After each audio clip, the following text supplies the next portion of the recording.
कराची में रोने धोने के साथ एक और मेयर की मुद्दत खत्म, लेकिन शहर मसाइलिस्तान बन गया।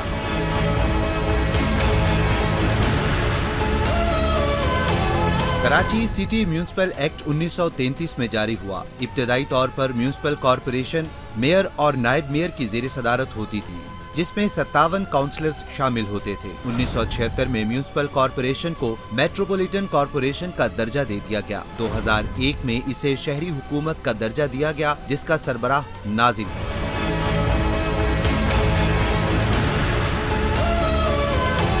1979 से 1983 तक जमात इस्लामी के अब्दुल सत्तार अफगानी पहली बार कराची के मेयर बने। वो 1983 से फरवरी 1987 तक दूसरी बार इस ओहदे पर रहे। जनवरी 1988 से जुलाई 1992 तक मुत्तहिदा कौमी मूवमेंट के फारूक सत्तार कराची के मेयर रहे। फिर 1992 से 2001 तक कराची में एडमिनिस्ट्रेटिव निज़ाम नाफिज रहा।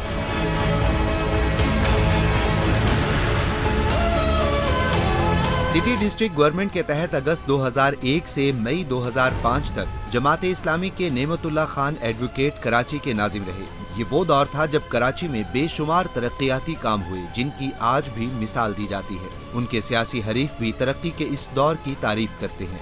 अक्टूबर 2005 से फरवरी 2010 तक MQM से ताल्लुक रखने वाले मुस्तफ़ा कमाल कराची के नाजिम रहे। उनके दौर में भी काफी तरक्याती काम हुए। 2013 में सिंध लोकल गवर्नमेंट एक्ट आया, जिसके बाद अगस्त 2016 से MQM पाकिस्तान के वसीम अख्तर मेयर कराची रहे। अब फंड्स की कमी के रोने के साथ ही उनकी मुद्दत भी खत्म हो गई।